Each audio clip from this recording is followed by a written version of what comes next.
such a time as this. And welcome. Welcome. Something is not right. What is going on? Can you hear me over there? Am I coming through there? Talk again. Thumbs up if you can hear me. You are. I am not coming through. Go ahead, Prof. Abby, you say something. Testing. 1, 2, 3. Can you hear me? I can hear you just fine, but for some reason, I am not coming through. I am not coming through on here. Am I coming through? I need a thumbs up. Give me a thumbs up. It's thumbs up. I don't see thumbs up. Go ahead, Prof. Abby, you say. Yeah, it's coming through. I don't know why, but for some reason, I'm having a glitch on my thing here. Yeah, I see it. I'm coming through. All right. So before we get into the fallen Christian celebrities, we've got to deal with the birdie. They called it in sermon, in homiletics. That's the name for it in sermons. If the world is burning, you don't deal with Mark 3 that Sunday. If the world is burning, you've got to deal with what's going on. And so he named it. It was actually Alistair Begg. He came and he said, if a little birdie comes into the room and you just keep preaching, you don't address the birdie that's pecking you on your head, that's bad preaching. So the little birdie that came in was the Breonna Taylor's issue down there in Louisville, Kentucky. The officers, for the most part, got off. So I just want to play, it's pretty long, it's a long clip, it's 4 minutes, of the Attorney General down there in Louisville. He gave a press conference, and I want to play it, and we'll just discuss it real fast, and then we'll play the second clip of reaction on the other radio station, cable stations. But here we go. Listen to this guy here, Cameron, which I think will be a presidential candidate someday. Here we go. Criminal homicide encompasses the taking of a life by another. While there are 6 possible homicide charges under Kentucky law, these charges are not applicable to the facts before us because our investigation showed and the grand jury agreed that Mattingly and Cosgrove were justified in the return of deadly fire after having been fired upon by Kenneth Walker. Let me state that again. According to Kentucky law, the use of force by Mattingly and Cosgrove was justified to protect themselves. This justification bars us from pursuing criminal charges in Miss Breonna Taylor's death. The truth is now before us. The facts have been examined, and a grand jury comprised of our peers and fellow citizens has made a decision. Justice is not often easy. It does not fit the mold of public opinion, and it does not conform to shifting standards. It answers only to the facts and to the law. With this in mind, we must now ask ourselves, where do we go from here? Will we continue to prosecute the charges brought in this case as it now proceeds through the justice system and moves to trial? That is our responsibility. And this will be done while the FBI continues its investigation into potential violations of federal law. I know that not everyone will be satisfied with the charges we've reported today. My team set out to investigate the circumstances surrounding Ms. Taylor's death. We did it with a singular goal in mind, pursuing the truth. Kentuckians deserve no less. The city of Louisville deserves no less. Every person has an idea of what they think justice is. My role as special prosecutor in this case is to set aside everything in pursuit of the truth. My job is to present the facts to the grand jury, and the grand jury then applies those facts to the law. If we simply act on emotion or outrage, there is no justice. Mob justice is not justice. Justice sought by violence is not justice. It just becomes revenge. And in our system, criminal justice isn't the quest for revenge. It's the quest for truth, evidence, and facts, and the use of that truth as we fairly apply our laws. Our reaction to the truth today says what kind of society we want to be. Do we really want the truth, or do we want a truth that fits our narrative? Do we want the facts, or are we content to blindly accept our own version of events? We as a community must make this decision. I understand that Miss Breonna Taylor's death has become a part of a national story and conversation.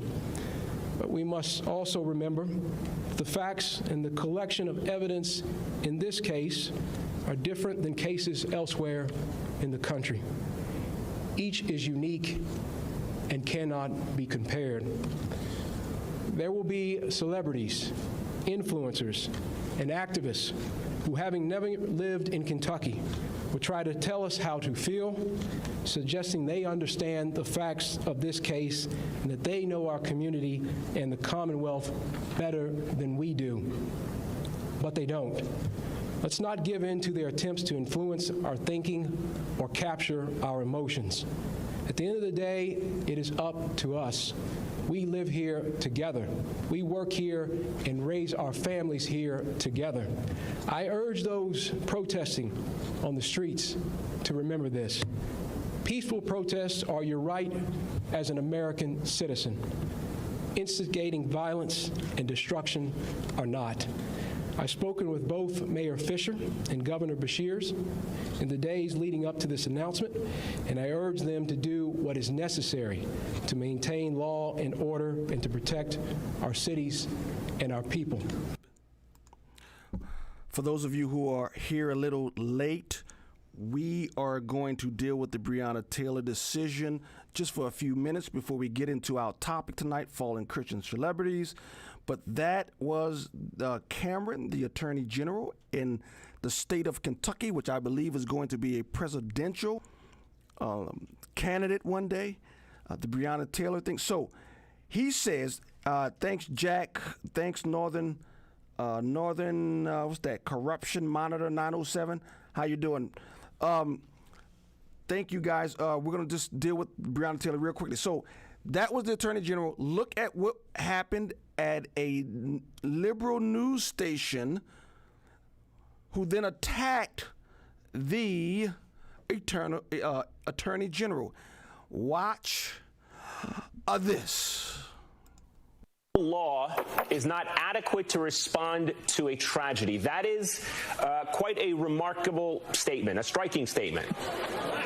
Well, listen, not only is he being intellectually dishonest about that, you know, I find all of his remarks with regards to this whole entire press conference offensive. And let me just speak to this whole celebrity influencer thing. While they can't speak for Kentuckians, let me say this as a black woman. He does not speak for black folks. He's skin folk, but he is not kinfolk. And so just like he thinks they can't speak for Kentucky because he's up there with a black face, he does not speak for all of us. This was not a tragedy. This was a murder. He should be ashamed of himself.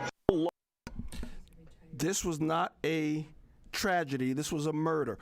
So you still have people saying flat out it was a murder. I went on Facebook, saw some friends on Facebook, and they are saying this is a tragedy.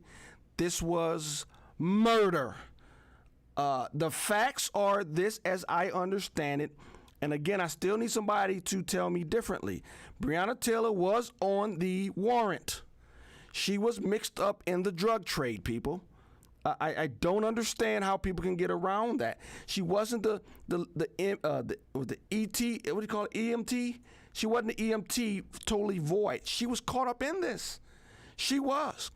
The police knocked. They didn't answer the door. They broke the door down. Her boyfriend fired first. What do you want the police to do when they come under fire? What are they supposed to do? They returned fire. She got hit, and she died. I don't understand what you want police to do when they're fired upon. I guess now they're supposed to drop their guns and let the criminals shoot them dead. I don't understand why. So it was not murder. She wasn't completely innocent. And so that's that. Any comments, Prof. Abby, before we go on? Lisa Joy, before we go? Prof. Lisa Joy? Prof. Okay. You want us to say hi? Or say something about this? You know, I just wish the facts, if the media would be honest with the facts forthcoming, and people didn't have to search every which where for the facts relating to these cases, that would be half the battle.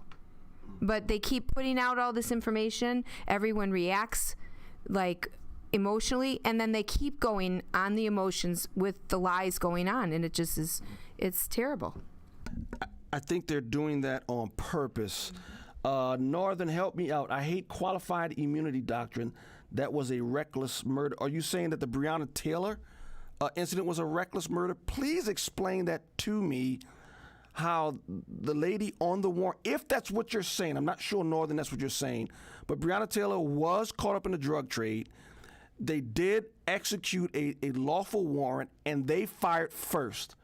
I think those are the facts that's undisputed. Anything you have to say, Prof. Eric, at all? Simply that we are dealing with a populace that is not interested in the facts. That's an ugly truth. One, whoever gets the narrative out first, they're going to be the ones that are believable. Then once that happens, and the facts virtually never come out immediately. They have to be investigated. So once the facts are investigated and the truth comes out, the false narrative has already been out, and now you've got to convince people of the truth when it's much easier to believe a lie. That's just the unfortunate and ugly truth. That's what we're dealing with right now. But history has shown us that they don't want truth. They just simply, it seems like people just don't want truth, okay? I am old enough to remember a time when everyone always used to say, one is innocent until proven guilty. That's so old. That is so old at this point. But it actually really wasn't that long ago. But now the hanging mob, I mean, the minute the news breaks, it was a murder. And it's time to riot again. But I think you're being kind. In the Jacob Blake incident, they blatantly lied and said the man was there breaking up a fight between two females. No, he wasn't. He was the fight. And so I think there's narratives going on that's driving us apart. But anyway, that we spent 13 minutes on the little birdie that flew into the window, the Breonna Taylor. Let's deal with the subject, because we don't want to be accused of baiting and switching. We're going to deal with fallen Christian celebrities, and it started with this. Julie Royce has a website in which she has put out on her website some very painful, difficult circumstances surrounding Ravi Zacharias. And even though we're going to talk about Ravi Zacharias, we're going to talk about other Christian leaders who have fallen recently in the last 2 years. So even though we're going to start off with Ravi and move to in the Chicago area, Willow Creek, we're going to move to Harvest Bible Chapel, we're going to move to the Gatherds, we're going to move to a lot of quote-unquote Christian leaders / celebrities. But here's where the onus lies. Why does the church keep buying into this? Why do we keep having problems recognizing when people aren't doing what they're supposed to do? So I'm going to read a little bit of the article here. Julie Royce put it out on her webpage. She did a 3-part series. The first series was on September 14th, 2020. She says in 2017, the famous late apologist Ravi Zacharias claimed in Christianity Today an article that a Canadian woman had sent him unwanted nude pictures in an attempt by the woman and her husband to extort millions from Ravi Zacharias. Again, just to make, that's how it starts off. So here's what happened. We actually talked about this in 2017. when this quote-unquote scandal, hey, Jack, do me a favor, because for some reason, my mic is not registering on the main board here. Jack, do me a favor and let me know that I'm still coming through clear, because I'm worried I'm not coming through clear. So I'll go on. So in 2017, Ravi Zacharias actually signed a non-disclosure agreement with a woman and her husband. Okay? You know what? I don't need to do that. I can do this. Hold on a second. Favor and let me know that. Yeah, it's coming through. All right. So signed a non-disclosure agreement with the woman and her husband. At that time, at the church, we had not a debate, but a discussion. And gotcha. Thanks, Jex. And I said, as a Christian leader, you should never, ever, ever, ever, ever sign a non-disclosure agreement. Ever. Even if it's for a penny. And someone said, no, he doesn't want to send his family through the pain. Well, they got to go through it. That comes with the territory. Because once a Christian leader signs a non-disclosure agreement, that is an admission of guilt on some level. You don't turn over a penny. You say, here's what happened. That's the truth. Let the chips fall where they may. I'm not paying a dime. But apparently, according to all reports, Zacharias signed a non-disclosure agreement with this couple, and then he went to Christianity Today and broke the non-disclosure agreement and blamed the woman for everything. Now, the couple said they were afraid to break the non-disclosure agreement and say Zacharias is lying because they were afraid they would have to give back some of the money. I think it was like $2 or $3 million. Now, we call balls and strikes here for such a time as this. Guess what? You're wrong too, couple. To buy your silence was bought for $2 million. You should have never signed. And here's why would you enter a non-disclosure agreement with a Christian leader if you want truth to reign? So Zacharias, by all accounts, we call balls and strikes here. Zacharias is not the only problem here. The couple is too. For money, you close your mouth. And so if that's your thing, then why are you opening your mouth now? Why you open? So again, balls and strikes. The couple's wrong also. They're wrong also. But apparently he goes out and he breaks the non-disclosure agreement. And what he did was he told apparently lies on the couple. If you read the couple's story, they struggled mightily for years. The husband now has to deal with betrayal on his wife, right? And they had to go through counseling for a lot of time.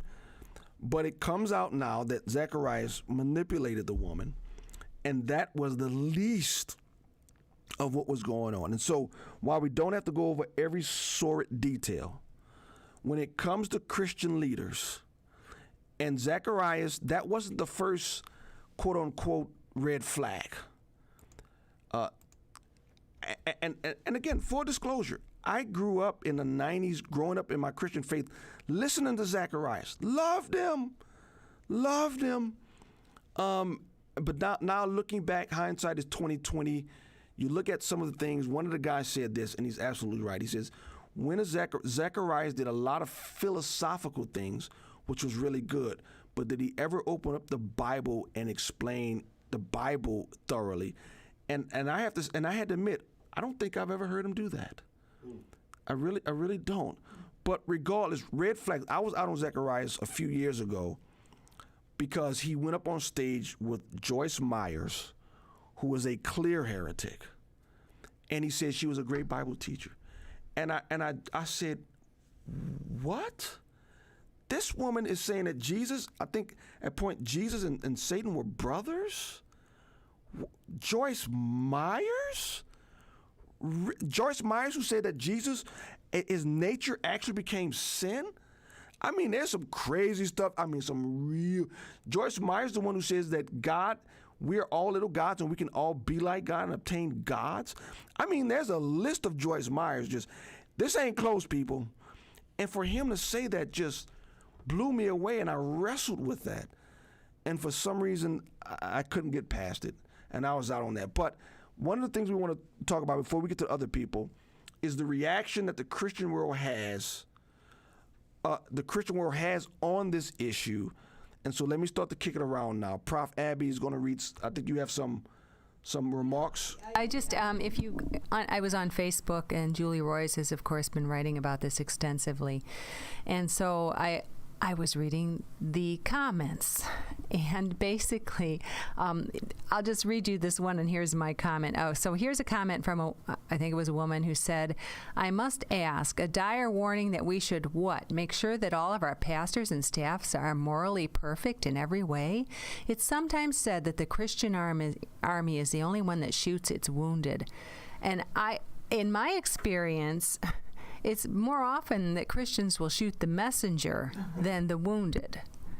At least that's what I've seen. And personally, too, I remember I had some friends at Willow Creek, and when Rob McLaren went and spoke there at the leadership conference, and here's a guy who denies the atonement, denies the existence of hell. I mean, that's the gospel if you deny the atonement.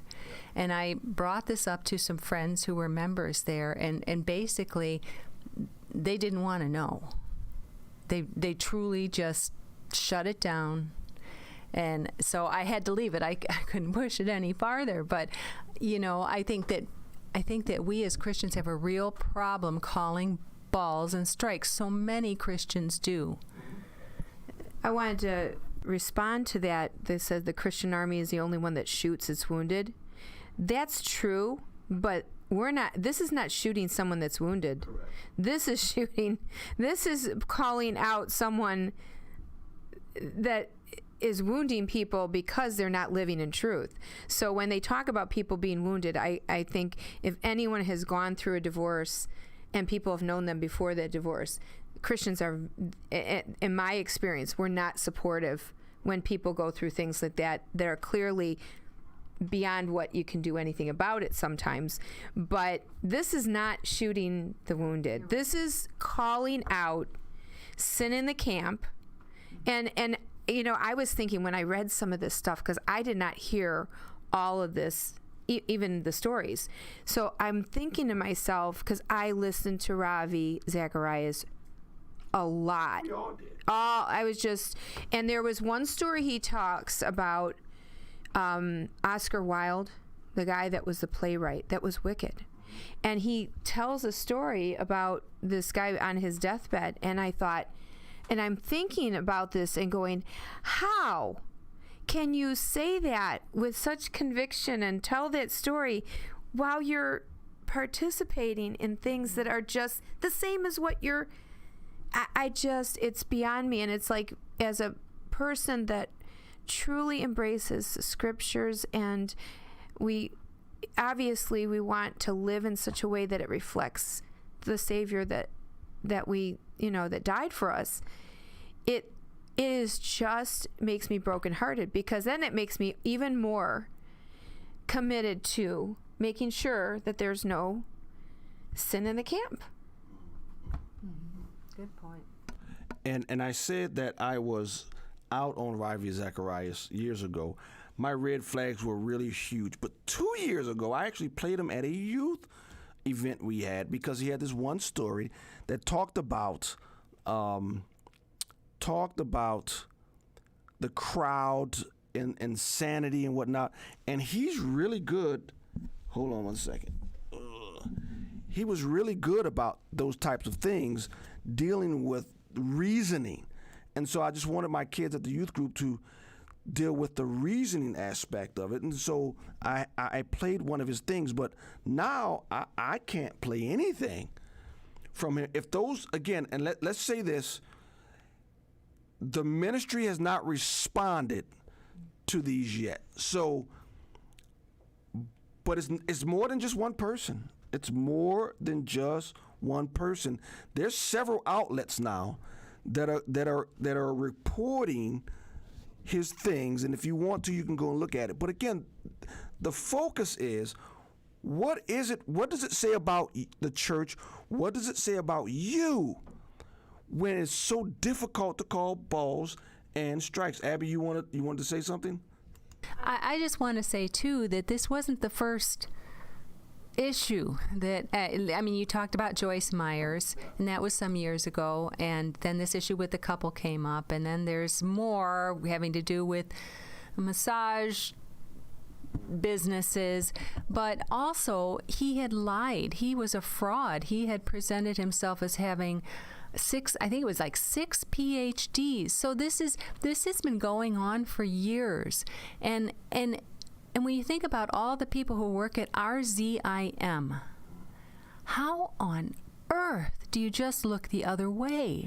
I mean, the truth is, to a Christian, the truth is like the air we breathe.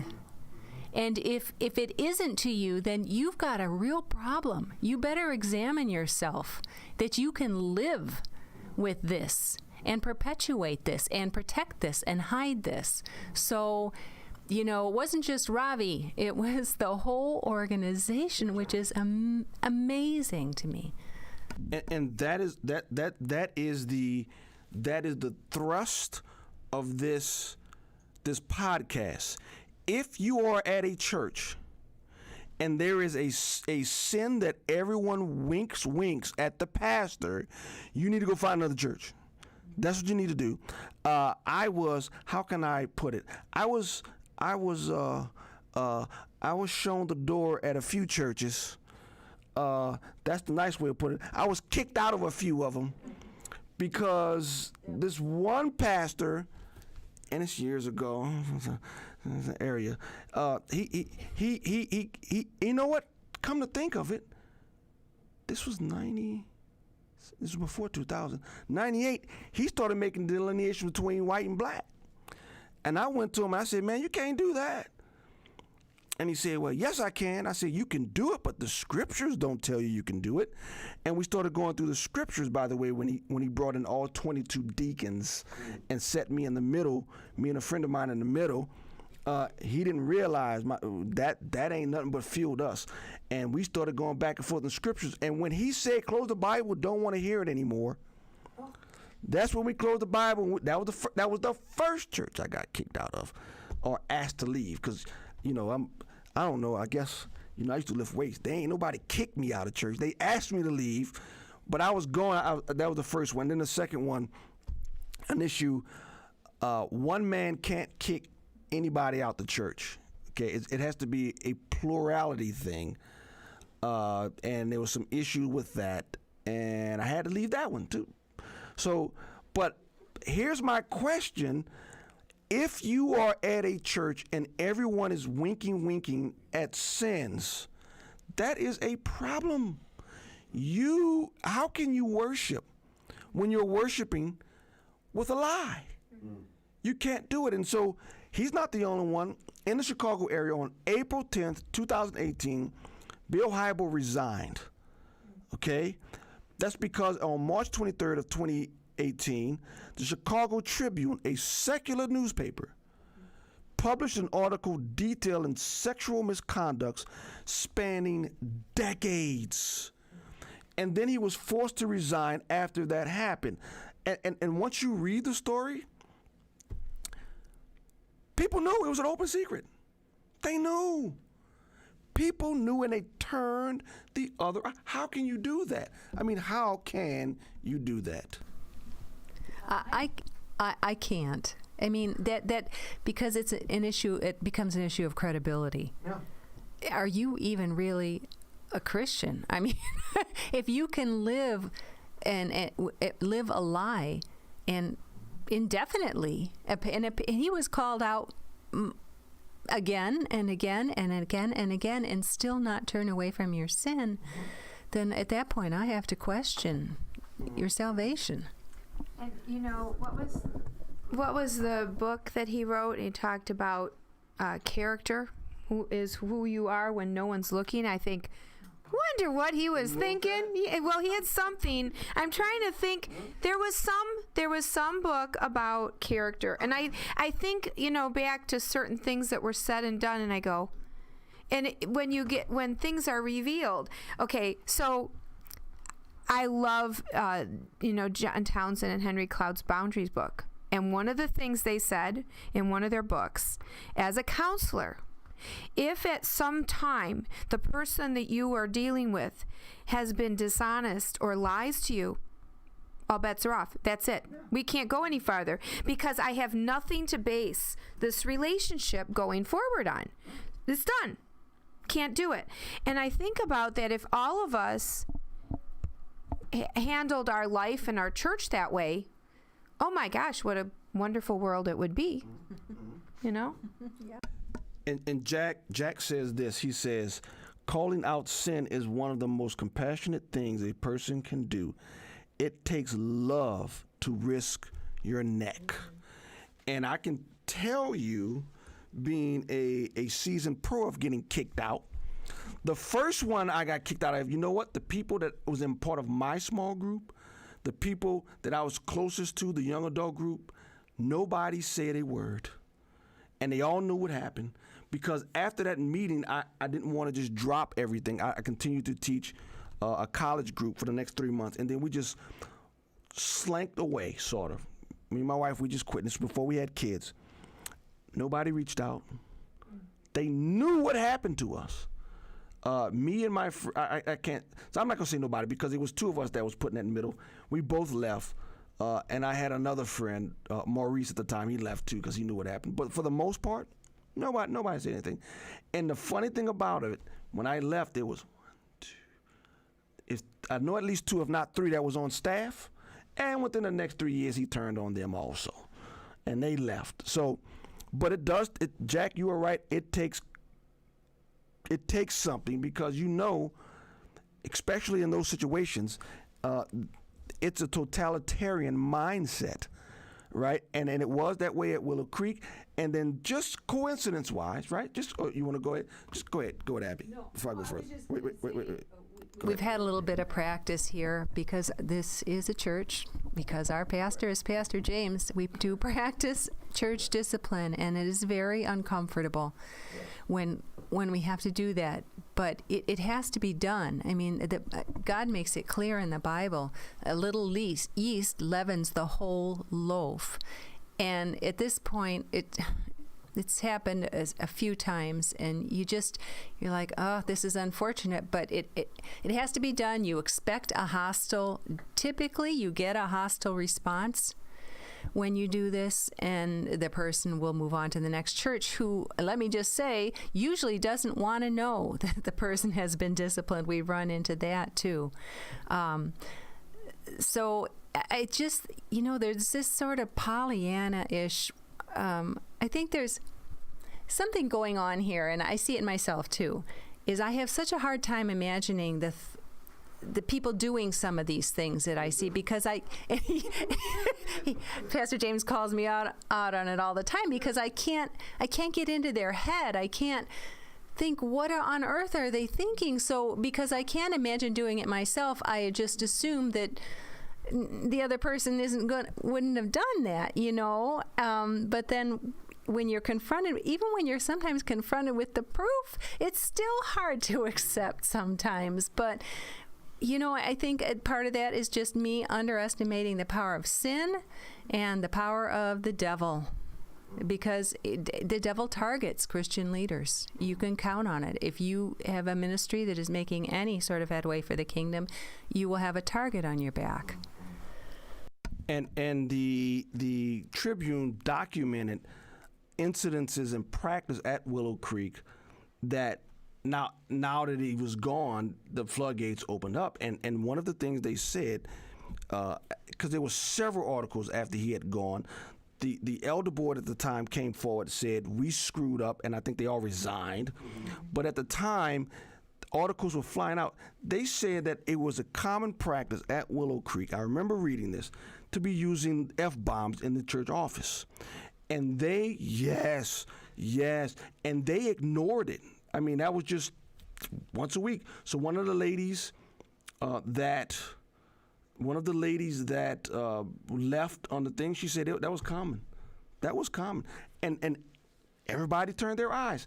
It was in the Tribune that the senior pastor took a trip. Wife didn't go. Was walking on the beach with other women. That was in the Tribune, and that was known.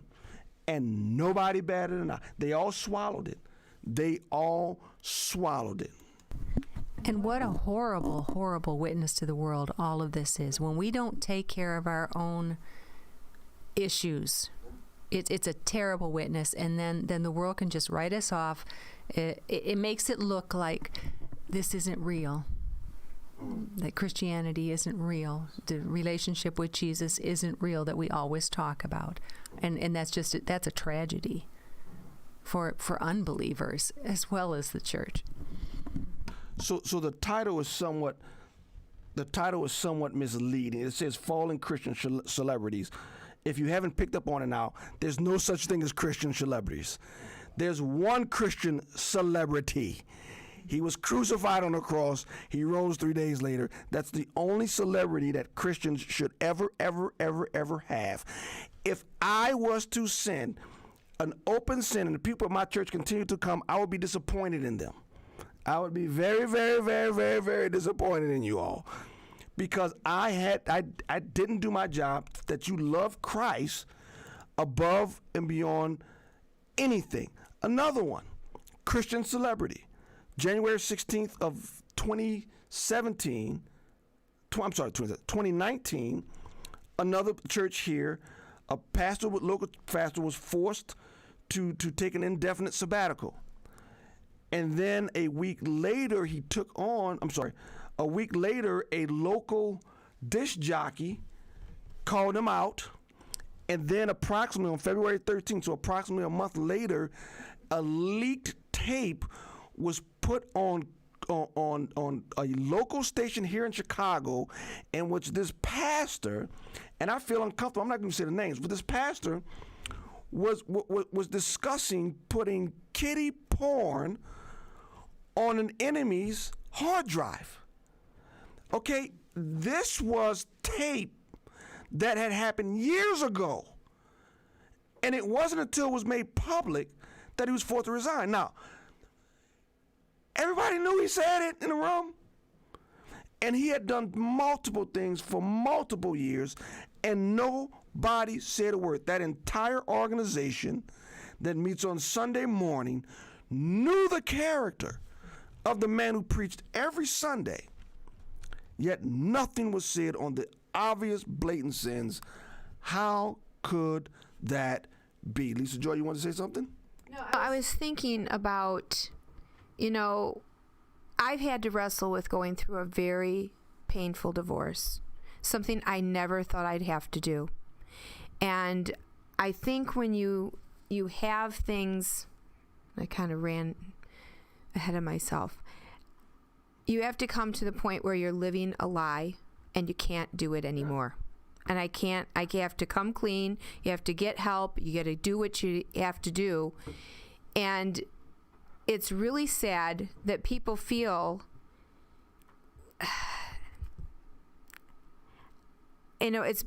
I talked to a friend that went to this church. I would have friends that went to this church, and I go, after my divorce, I kind of equivalated healthy churches and not healthy churches, because there's a lot of churches that from the pulpit they would preach the gospel, but really when it comes down to it, the emotional relationships and the shepherding and that stuff was not a healthy situation.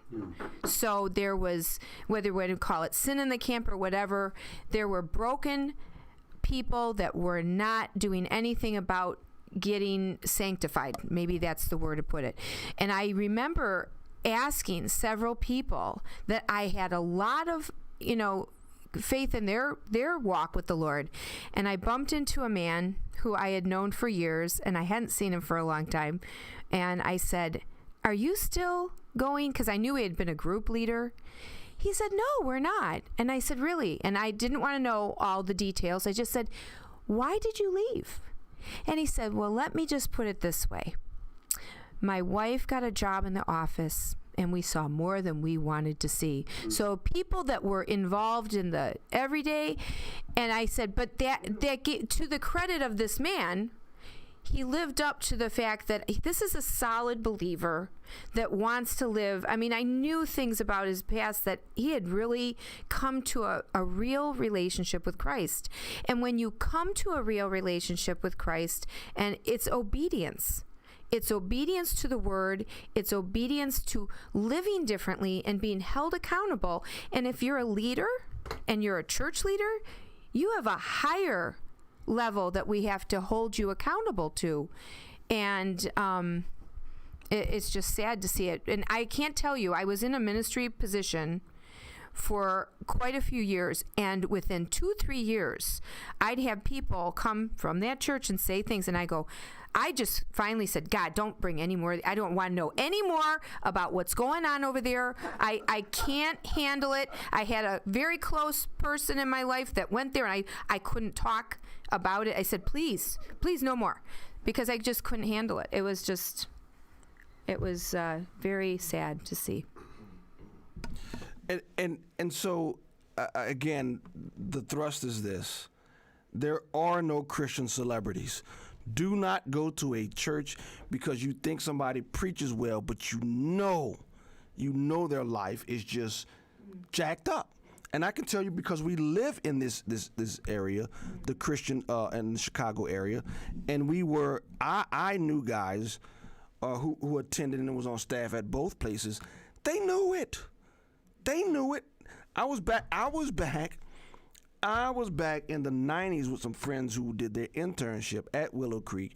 And at the end of the internship, all 4 of them said, James, once our internship is over with, we're never stepping foot on that campus again. And so they knew it. They knew it. Here's another one. Ted Haggerty ranted against the evils of premarital sex and adultery and gay marriage. That is until he was caught in a gay scandal in 2006. And let me tell you something. You don't go from preaching against gays, homosexual activity, to actually getting caught in a hotel. When he caught in a hotel lying and sneaking out the window, dude, you were doing that for years. Doing it for years. And don't tell me no one knew. They knew. In 2014, like only 6 years ago, more than 30 women accused Gothard of assault, including underage girls. The allegations included sexual harassment, inappropriate touching, molestation, whatever. He was forced to resign from his ministry, though he resurfaced again on the internet in a blog of 2016. I know for a fact, well, I can't say for a fact, I know someone who was close to it.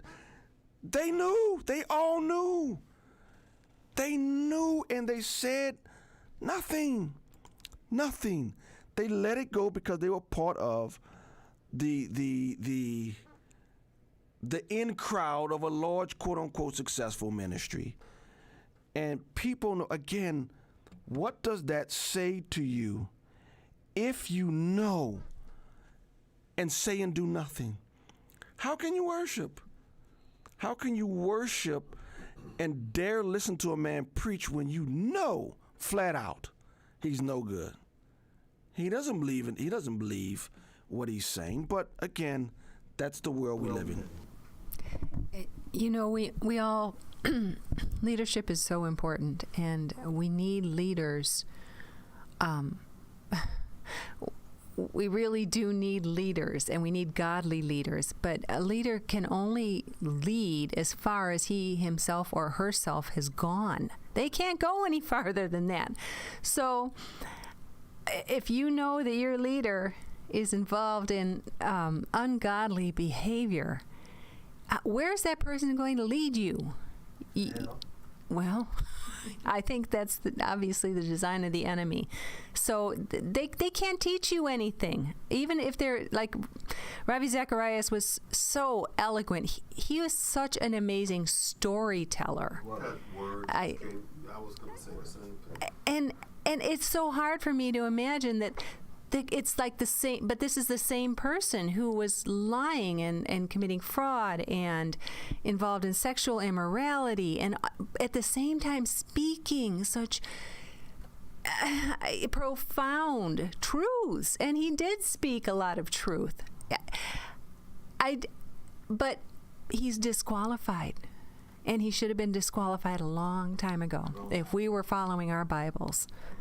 And let's make a very clear distinction. We're not talking about if your pastor ate an extra Whopper when he wasn't supposed to. Okay? It's not what we're talking about. No one is perfect.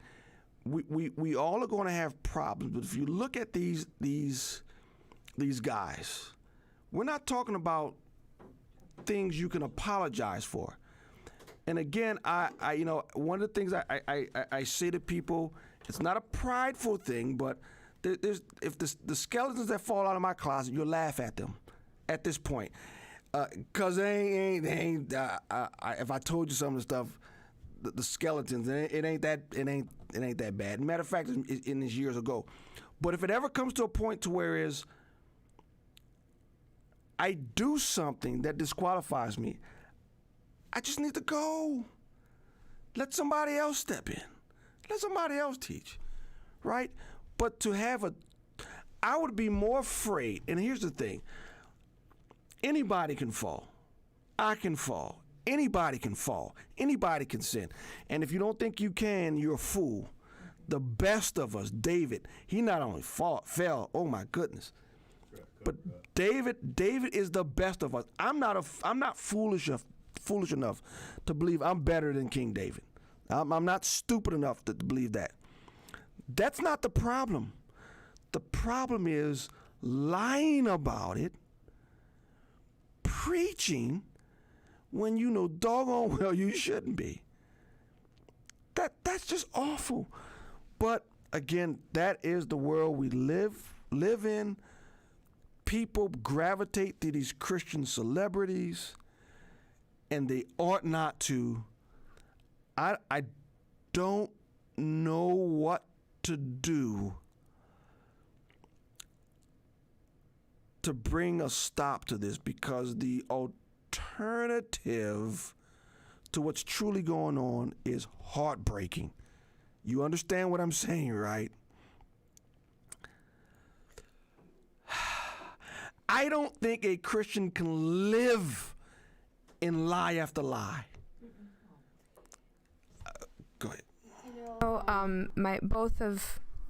I have two family members that have been through programs, and I remember a very godly woman that was the director of one of the places in residence, and I asked her, we were talking about when we look at, friends and relatives and the things that they keep going through, and I go, yeah, but they made a decision. And she said, Lisa Joy, when people consistently live in sin, that should be a big red flag. Absolutely. You cannot consistently live in sin and be in relationship with God. It's something you have to, you repent, you turn. It has to be a search, and I thought that was actually so clarifying to me. So, because you can't make a decision for someone else.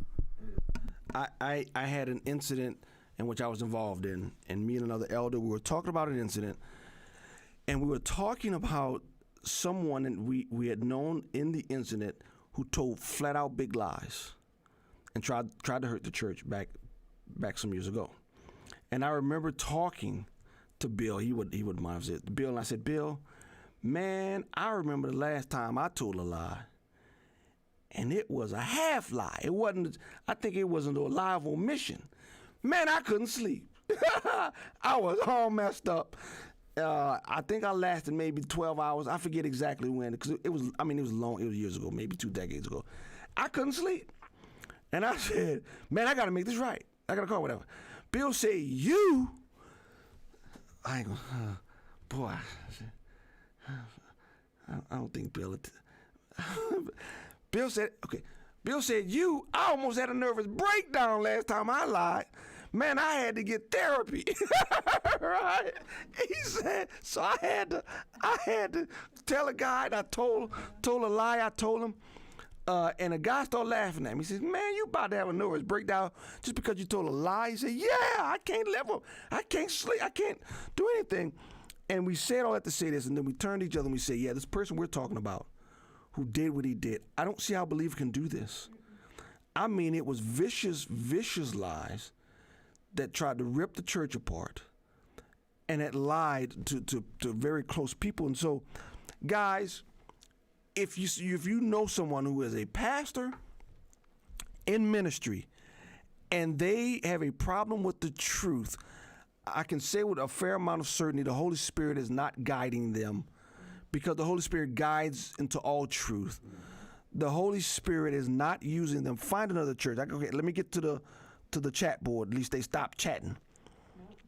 There's more. Charles is back. Charles says there's a famous or a celebrated person. Christian celebrity is an oxymoron and goes directly against John 15, 18, and 19. Correct. If the world hates you, know that it has hated me before it hated you. If you were of the world would love you as its own. But because you are not of this world, but I chose you out of the world, therefore the world hates you. John 15, 18. That's it, John 15, 18, 19. Jack was there. Oh, yeah, I saw that. Good grief. Willow Creek. Yeah. Yeah. So you know what? Do you realize the implications of John 15, 18 through 19? Do we realize the implications of that? If the worldly system celebrates you, then you're one of their own. Do you understand the implications of that? Hasn't that been our Wait, go ahead. Hasn't that been our conversation on a lot of these roundtables? You know, if you think that, you know, you're going to get cheers and accolades from the world, maybe you're not doing what God wants you to do, because we're not on the home team anymore. Yeah, that's some tough. That's a tough pill to swallow, because the implications are very, very tough.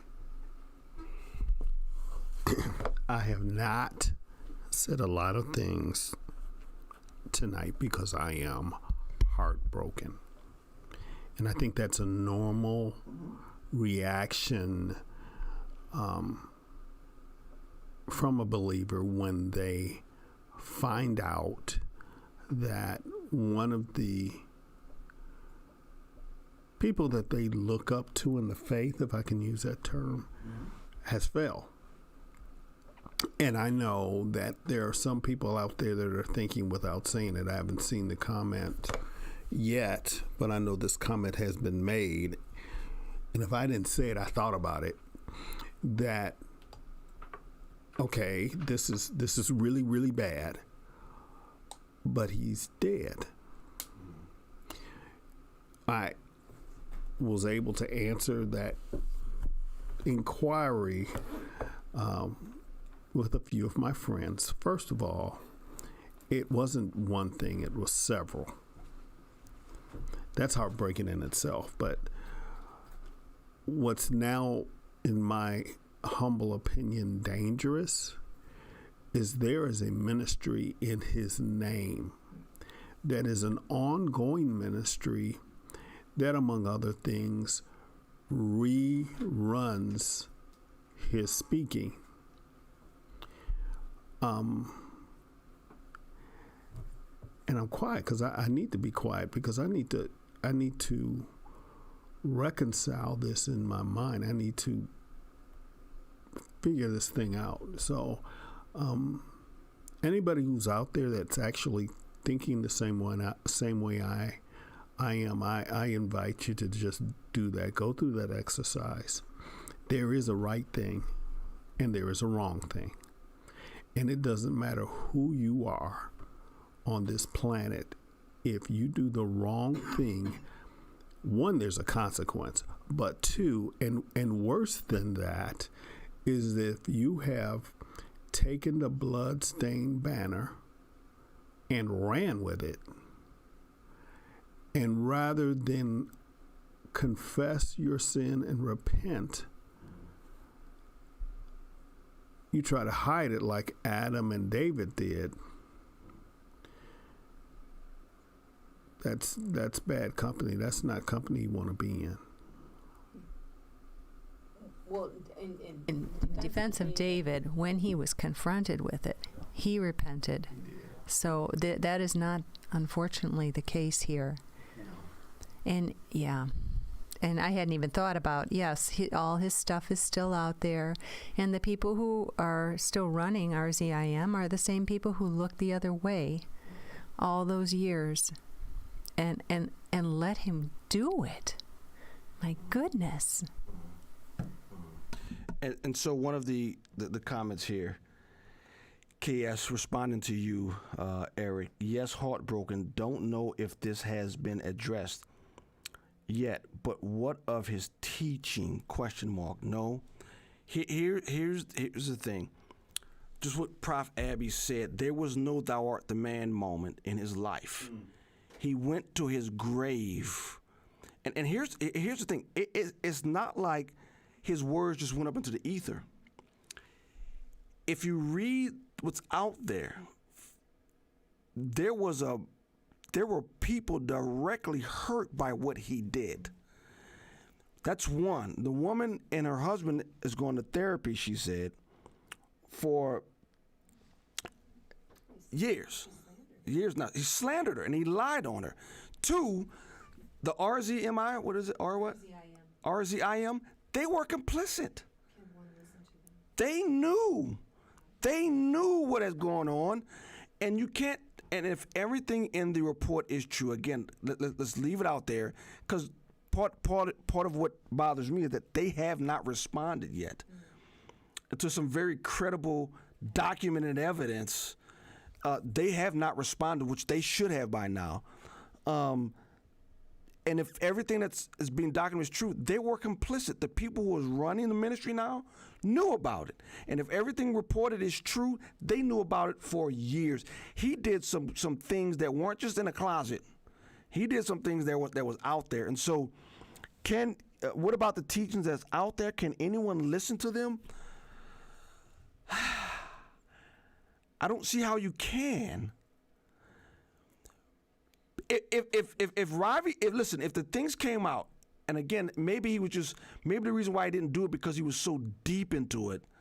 But I was thinking at the time that if he had done this, if it was just relegated to what he did with this one woman, you come out, you said, I have fallen. I've made a mistake. I am sorry. I did do those things. I did it to her. There's no excuse. In a moment of weakness in my flesh, I did those things. And I need to step away from ministry and heal with my wife and my children. And I ask for apology from that woman and her husband. Had he done those things, we'd be having a completely different conversation. Completely different. But when he went and used his power to that woman, called her a liar, an extortionist, and to the husband, now we're having a completely different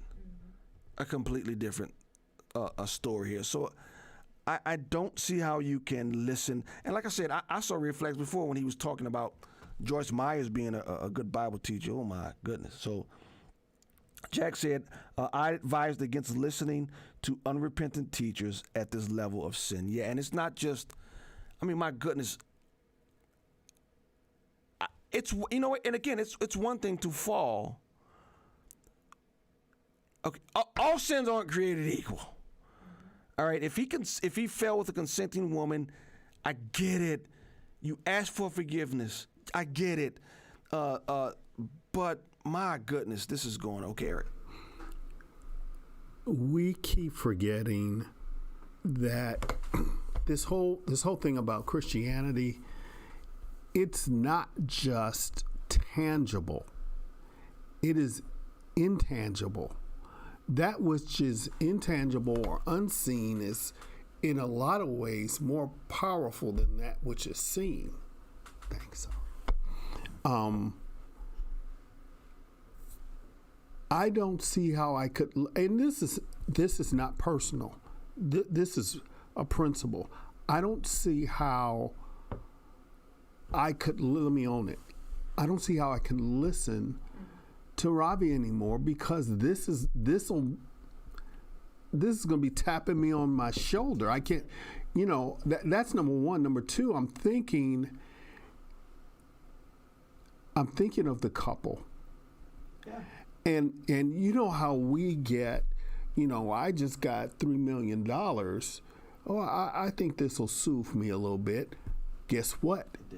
It didn't, and it doesn't. And they were wrong for that. It is almost like that money burns. Yeah.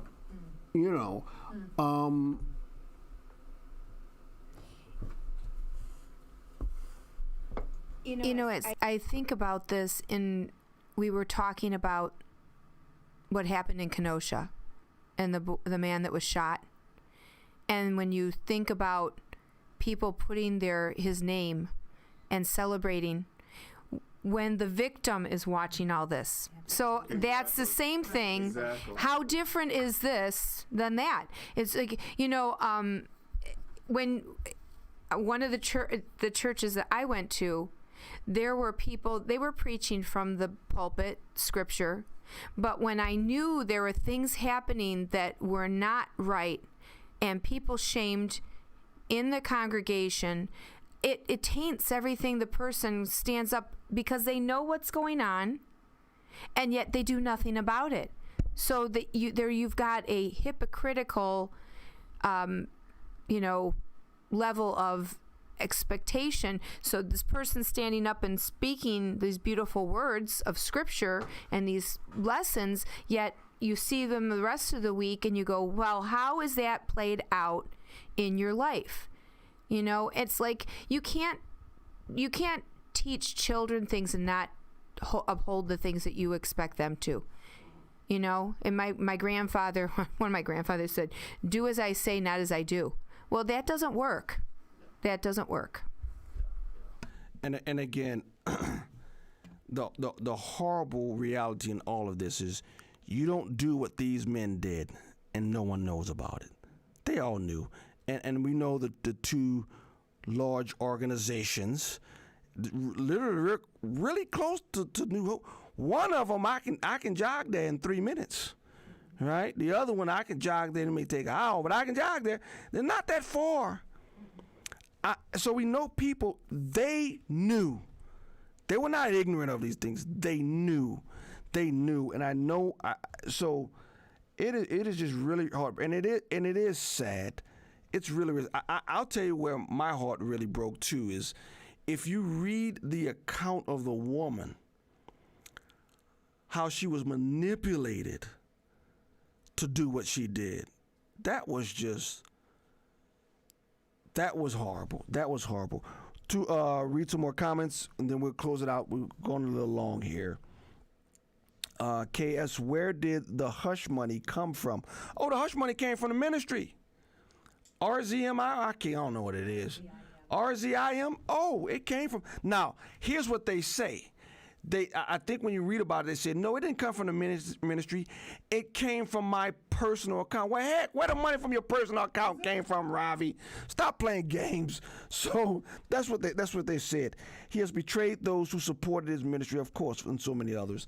So yeah, they'll say, no, I paid it out of my own personal account. Where your money came from, the person. So, all right, close it out. Any last words? Abby, okay, go ahead. Wait, hold on. Go ahead. Just really quickly, we often talk about cowardice, especially in our culture today, and especially in the church. And you always point out, Pastor James, that that is the first sin listed in the book of Revelation when it talks about the people headed for the lake of fire. And it is something that most of us are prone to, including myself. We need to fight it with everything we have.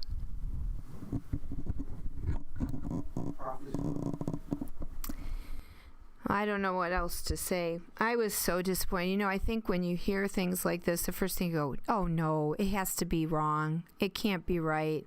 And then when you see the facts come out, it's kind of like these police shootings and things that are come up in the news. And I go, I'm just thankful that God is a God of truth and that he's not going to be mocked in all this. Mm-hmm.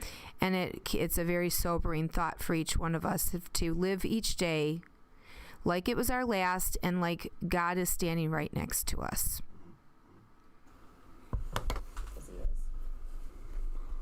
I had a problem with lying.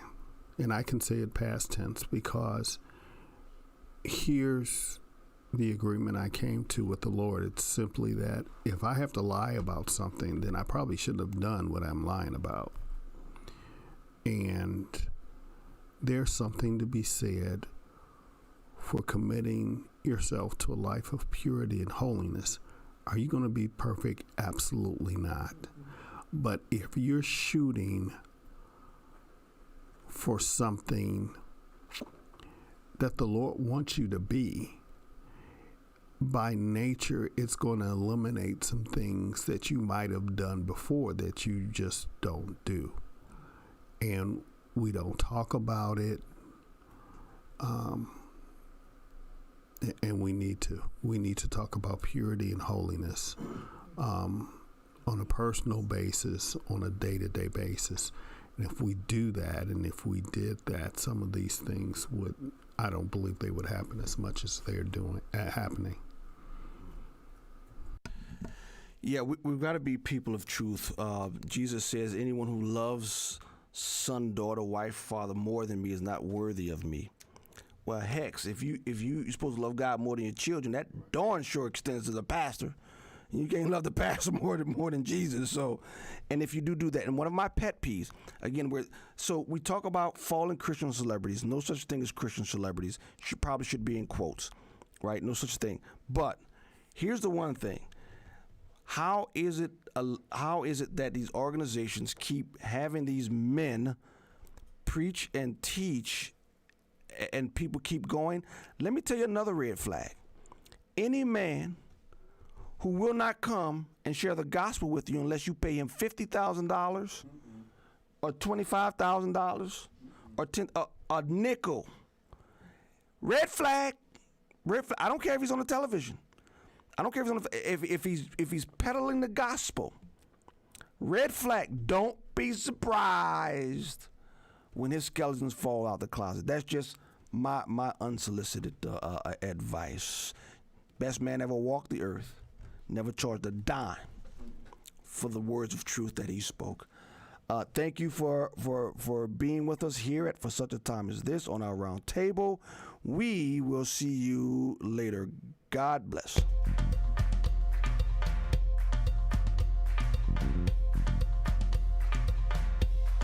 For such a time as this.